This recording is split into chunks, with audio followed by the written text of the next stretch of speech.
Good morning student, मैं संदीप कुमार सिंह। आज हम चैप्टर 8 आवर गवर्नमेंट के बारे में चर्चा करेंगे। स्टूडेंट, इस लेसन में जो टॉपिक है वो टॉपिक कन्वर्सेशन टाइप में है। कन्वर्सेशन टाइप क्या होता है कि दो लोगों की बातचीत में किसी टॉपिक पर बहस होता है, वो कन्वर्सेशन टाइप में होता है।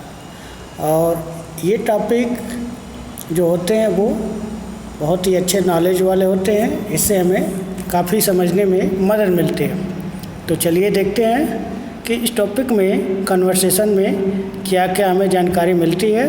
तो चलिए स्टार्ट करते हैं। स्टूडेंट, इसमें जो दो मेन कैरेक्टर हैं, मिसेज मनी और उनका लड़का रोहन, तो देखते हैं। Mrs Mani watching, Mrs Mani देख रही हैं watching Rohan pull old newspaper from cupboard. Rohan को पेपर निकालते हुए, पुराने पेपर निकालते हुए अलमारी से देख रही हैं। Where she had neatly stock them for sale, जिसको उन्होंने बेचने के लिए अच्छे तरीके से रखा था, और उसमें से रोहन पेपर को निकाल रहा था। What are you doing Rohan, डांटते हुए बोलती हैं, तुम क्या कर रहे हो Rohan. You have made such a mess, क्या तुम घर को कूड़ा करकट बना दोगे या गंदगी फैला दोगे। रोहन, सॉरी माँ, but I need the newspaper for last 1 week, लेकिन मुझे एक हफ्ते का पहले का पेपर चाहिए था। I have read news in school tomorrow, मुझे स्कूल में कल न्यूज़ पढ़ना था, समाचार पढ़ना था। जैसा कि कई विद्यालयों में क्या होता है कि सुबह बच्चे प्रेयर के समय कुछ करंट न्यूज पढ़ करके सुनाते हैं, हेडलाइन सुनाते हैं। उसी तरह रोहन को भी कुछ उनको न्यूज़ सुनाना था। I also have to do project on the government, और उसको कुछ प्रोजेक्ट भी मिला था, टॉपिक था गवर्नमेंट पर। विल यू हेल्प मी, क्या तुम मेरी मदद करोगे। मिसेज मनी बोलती हैं विथ स्माइल, हंसते हुए बोलती हैं, of course I will help you, मैं तुम्हारी मदद करूँगी।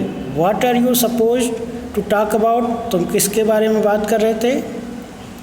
तो रोहन जवाब देता है, we have speak about main local and national news for the week, यानी एक हफ्ते में जो लोकल और नेशनल न्यूज़ की जो हेडलाइंस है उसको हमें पढ़ना है। Could you just read out headlines, क्या तुम हेडलाइंस पढ़ सकती हो। I will write them down quickly, मैं उसे जल्दी से लिख लेता हूँ। Mrs Mani, okay let me see, ठीक है मैं देखती हूँ। Picking first newspaper and reading the headlines carefully, और वो न्यूज़पेपर उठाते हुए हेडलाइंस पढ़ने लगे। State government are doing enough for education says central government. उसमें जो पहली न्यूज़ थी उसमें सेंट्रल गवर्नमेंट ने स्टेट गवर्नमेंट को ब्लेम किया कि स्टेट गवर्नमेंट जो है एजुकेशन के लिए कुछ नहीं कर रही है।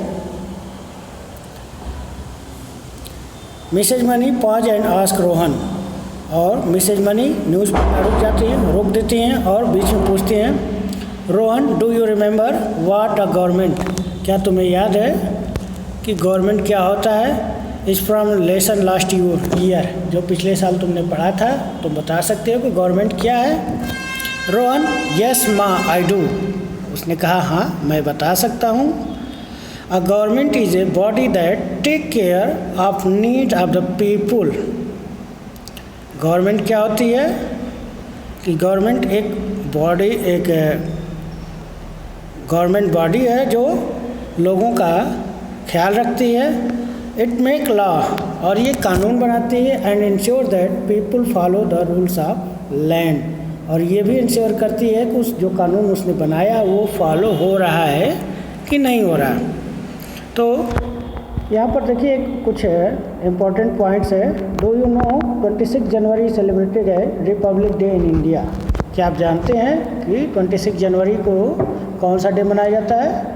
रिपब्लिक डे सबको पता है। It was the day Indian constitution adopted by Indian government. अभी हमने यहाँ पर बताया कि जो गवर्नमेंट क्या करती है, रूल्स बनाती है। रूल्स बनाती है यहाँ पर। और वही चीज़ यहाँ पर लिखा है कि कॉन्स्टिट्यूशन जो होता है ये book of rule is called constitution, यानी नियम की जो पुस्तक है उसी को हम क्या बोलते हैं, कॉन्स्टिट्यूशन। ओके, तो doctor Ambedkar is known as father of Indian constitution. जो इसके निर्माता हैं डॉक्टर भीमराव अंबेडकर, इसको हम फादर ऑफ कॉन्स्टिट्यूशन भी कहते हैं। He was main force behind the it's creation, और इसके निर्माण के पीछे वो एक महत्वपूर्ण भूमिका उनकी है। तो गवर्नमेंट ये सुनिश्चित करती है कि वो लॉ फॉलो हो रहा है कि नहीं हो रहा है, ये उसका काम होता है। We also learn that in India we have 3 level of government. हमें ये भी पता है कि गवर्नमेंट के 3 लेवल हैं। पहला कौन सा है, local government like village panchayat and municipal corporation. Local government में कौन कौन सी बॉडीज आती है, लोकल गवर्नमेंट में 3 बॉडीज आती है। एक होता है विलेज पंचायत, दूसरा होता है म्यूनिसिपैलिटी, और तीसरा होता है म्यूनिसिपल कॉरपोरेशन। विलेज पंचायत गांव के लिए जिम्मेदार होती है, म्यूनिसिपैलिटी जो होती है वो छोटे शहरों यानी टाउन्स के लिए होती है, और म्यूनिसिपल कॉरपोरेशन जो होता है वो बड़े शहर के लिए रिस्पॉन्सिबल होता है। और दूसरे तरह के गवर्नमेंट की जो बात हो रही है यहाँ पर, स्टेट गवर्नमेंट जैसे नाम से ही पता है कि ये राज्य की सरकार है।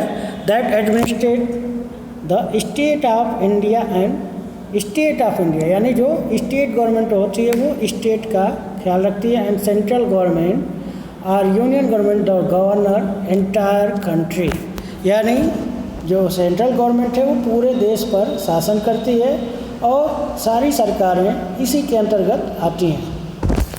मिसेज मनी ने रोहन को शाबाशी दी, very good Rohan.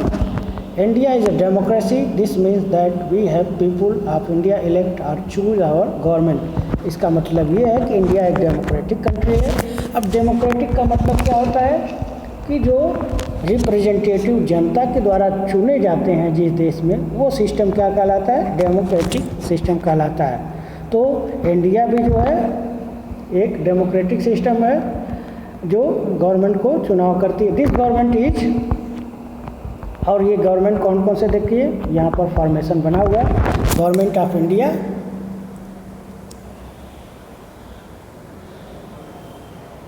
Take care of need of the country, पूरे कंट्री का देखभाल है। इसके अंडर में स्टेट गवर्नमेंट भी है, लोकल गवर्नमेंट भी है और सेंट्रल गवर्नमेंट खुद जो है।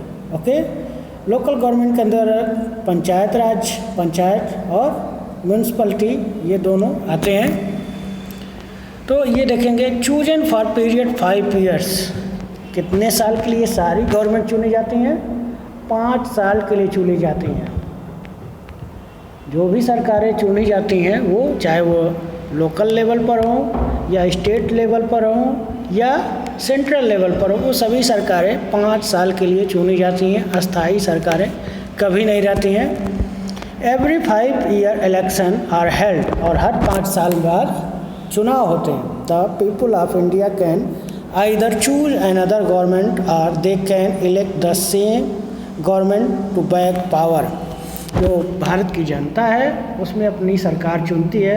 अगर जनता खुश होती है तो वो पिछली सरकार को दोबारा सत्ता में लाती है, उसको फिर पावर मिलता है। अगर नाखुश रहती है या उससे दुखी हो जाती है तो वो सरकार को बदल लेती है, दूसरे प्रतिनिधियों को चुनती है जो सरकार बनाते हैं।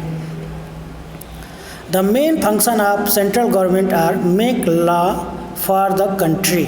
जो सेंट्रल गवर्नमेंट है पूरे देश के लिए, कंट्री में पूरे देश के लिए लॉ बनाती है, कानून बनाती है। And to protect from its enemies, और पूरे देश की सुरक्षा का जिम्मेदारी जो है वो किस पर है, सेंट्रल गवर्नमेंट पर है। आपने अभी देखा होगा जो चाइना से प्रोटेस्ट चल रहा है उसमें स्टेट गवर्नमेंट का कोई रोल नहीं है बल्कि सेंट्रल गवर्नमेंट की जिम्मेदारी है, और वो पूरे अच्छे से वो इस मामले को हल कर रहे हैं। To take care of welfare of the people and ensure law and order maintain in the country, और ये भी सुनिश्चित करते हैं कि जो उसके कल्याण के जनता के कल्याण के लिए कार्य किए गए हैं, वो जो वादे किए गए हैं वो पूरा हो रहा है कि नहीं हो रहा है। साथ ही साथ ये इंश्योर करते हैं कि जो लॉ एंड ऑर्डर है वो पूरे देश में मेंटेन है या नहीं है, उसको वो पूरा करने में वो अपना काम करती है। The main law making body of central government is parliament. जो सेंट्रल गवर्नमेंट का जो मेन लॉ मेकिंग बॉडीज़ है, यानी जहाँ पर लॉ बनाए जाते हैं, वो जगह कौन सी है? पार्लियामेंट यानी संसद। The parliament consist of, parliament में कितने लोग हैं? 3 पार्ट है, ध्यान दीजिएगा। प्रेसिडेंट ऑफ इंडिया, लोकसभा और राज्यसभा। इसमें सबसे बड़ा कौन है? राज्यसभा है। राज्यसभा बड़ी क्यों है? क्योंकि ये 6 साल के लिए चुनी जाती है और इसके जो मेंबर्स हैं वो हर 2 साल में रिटायर होते हैं और ये लोकसभा के सदस्यों द्वारा, लोकसभा या राज्यसभा और विधानसभा के सदस्यों द्वारा ये चुने जाते हैं। ये कभी भंग नहीं होता, इसलिए ये सबसे बड़ा है। और लोकसभा कौन सी होती है? लोकसभा जो जनता के द्वारा सीधे चुनी जाती है और जो सरकार बनाती है, ओके। और प्रेसिडेंट ऑफ इंडिया, इन दोनों के सर्वोच्च जो है लीडर होते हैं, नेता होते हैं। The Lok Sabha is lower house of the parliament. अभी हमने बताया कि लोकसभा क्या है? लोअर हाउस है। It is also called house of representative. उसको हम दूसरे वर्ड में क्या कहते हैं? हाउस ऑफ रिप्रेजेंटेटिव, यानी प्रतिनिधियों की सभा बोली जाती है। अभी हमने बताया कि जो जनता द्वारा रिप्रेजेंटेटिव चुन के आते हैं वो हाउस ऑफ कॉमन्स यानी पार्लियामेंट में, जो लोकसभा में बैठते हैं।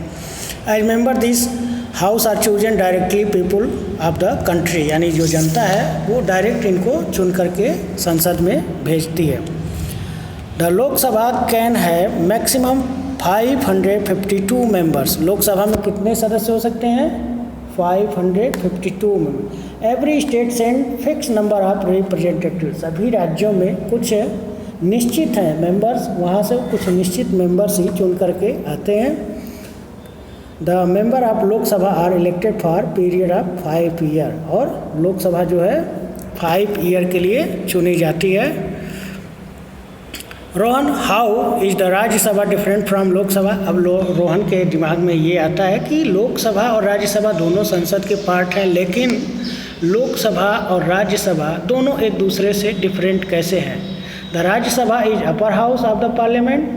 The member of Rajya Sabha is not elected, यानी राज्यसभा जो अपर हाउस है जिसके मेंबर जनता द्वारा नहीं चुने जाते। स्टूडेंट, इस वीडियो को यही रुकते हैं। नेक्स्ट वीडियो में हम और भी राज्यसभा के बारे में जानेंगे। धन्यवाद।